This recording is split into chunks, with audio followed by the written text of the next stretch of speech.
Hai guys, ketemu lagi dengan aku di channel Lady Din. Semoga kalian semua dalam keadaannya sehat dan bahagia.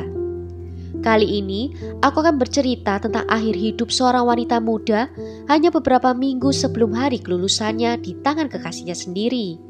Bagaimana kisah lengkapnya? Tanpa basa-basi lama-lama, kita langsung masuk ke ceritanya ya.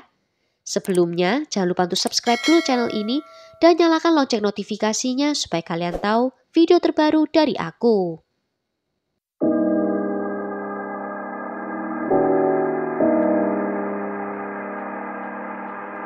I know he did kill her. I know he did. I can't imagine anybody that could even do anything harmful to Yardley. So I just don't know what was in his head.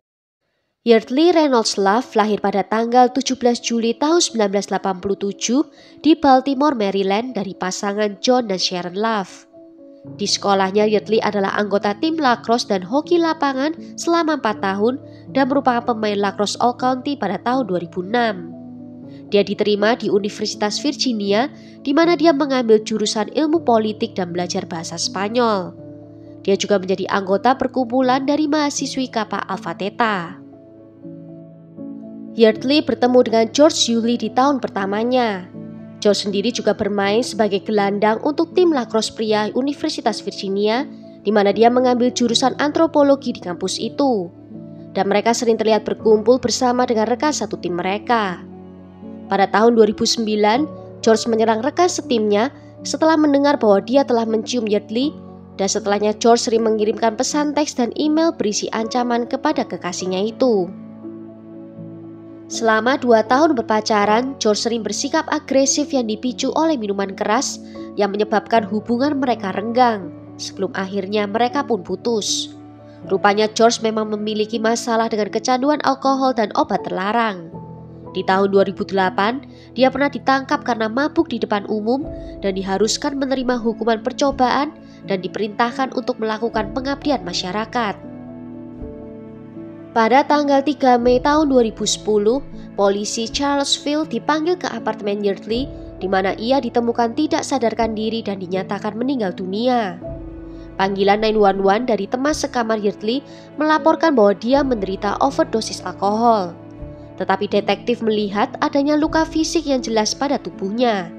Pemeriksa medis menyimpulkan kalau Yardley meninggal karena trauma benda tumpul di bagian kepalanya, dan kekasihnya George yang tinggal di sebelah apartemennya menjadi tersangka utama. Pada tanggal 4 Mei, George didakwa dengan pembunuhan Yardley dan ditahan di penjara regional. Pada persidangan di tanggal 6 Mei, pengacaranya George menyatakan kalau kematian Yardley tidak dimaksudkan untuk terjadi atau tidak disengaja, dan itu hanyalah kecelakaan dengan hasil yang mengerikan. George hadir di persidangan itu hanya melalui video call. Di kantor polisi, George melepaskan hak Mirandanya dan menceritakan detail saat dia menyakiti Yardley. Menyatakan bahwa dia menendang pintu kamar tidurnya yang terkunci dan mengguncang kepala Yardley berulang kali sampai membentur dinding.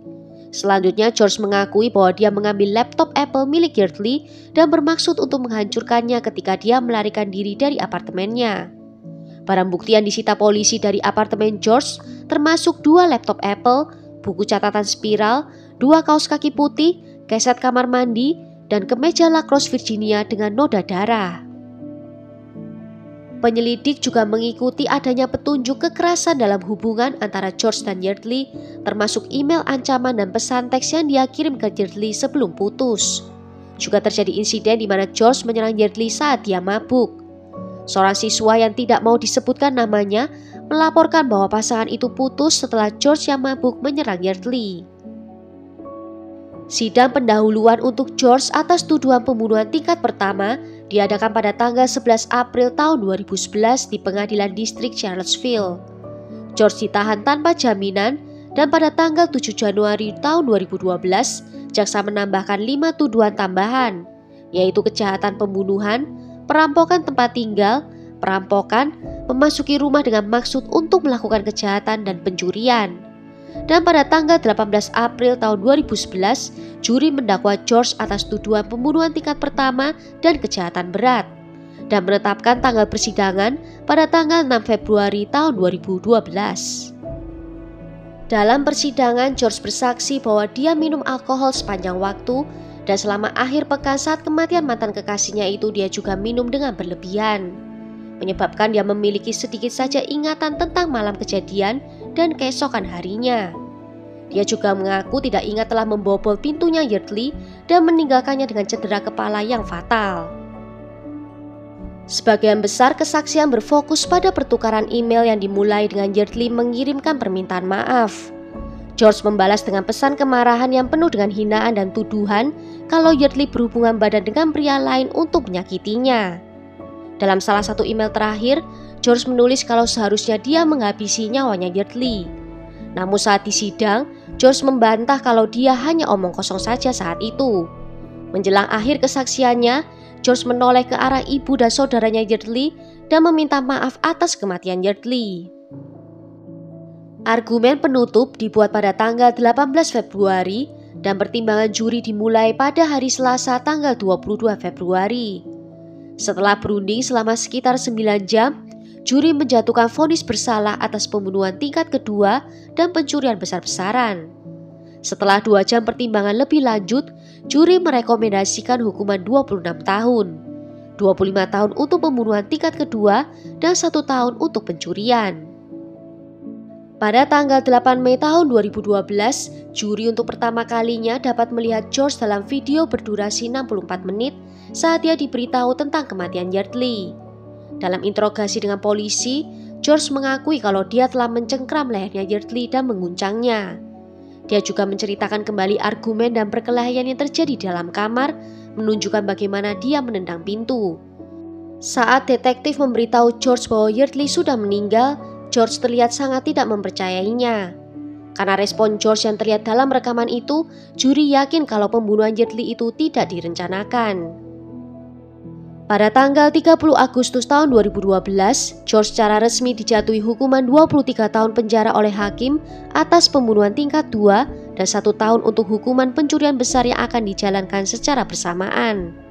Pengadilan Banding Virginia mengeluarkan putusan pada tanggal 23 April tahun 2013 yang mengabulkan bandingnya George. Namun pada November tahun 2014, Mahkamah Agung Virginia menolak untuk mempertimbangkan banding itu. Di tahun 2012, Ibu Yardley mengajukan gugatan kematian yang salah atas putrinya. Namun gugatan itu dihentikan oleh pengadilan dan baru dilanjutkan lagi di tahun 2018 karena adanya klaim yang menyebutkan bahwa serangan dan pemukulan George adalah penyebab langsung dari kematian Yardley. Lebih dari 4 tahun setelah George masuk ke penjara, ibunya angkat bicara. Ibu George mengatakan bahwa putranya seharusnya dihukum dengan tuduhan yang lebih ringan dan menghadapi hukuman penjara yang lebih sedikit karena pembunuhan itu tidak disengaja. Ibunya George menyimpulkan bahwa putranya itu tidak berniat membunuh Yardley dan kematiannya itu disebabkan oleh luka akibat jatuh dari tempat tidur. Dia yakin bahwa sistem peradilan pidana telah terbukti salah dan tidak sampai pada putusan yang benar tentang putranya. Di tahun 2022, juri memutuskan George harus membayar gugatan kematian yang salah sebesar $15 juta kepada ibu dan saudara perempuan Yardley. Gugatan itu dimaksudkan untuk meminta pertanggungjawaban George secara sipil atas kematian Yardley. Kedua wanita itu menangis ketika putusan juri dibacakan di pengadilan sirkuit setelah sekitar 2 jam musyawarah. Keputusan ini sendiri baru ditetapkan setelah hampir 12 tahun dari kematian Yardley. Well, sampai di sini dulu cerita kali ini. Bagaimana menurut kalian tentang kasus ini? Tulis ya pendapat kalian di kolom komentar. Akhir kata, terima kasih karena sudah nonton video ini sampai akhir. Sampai jumpa di video berikutnya. Ciao!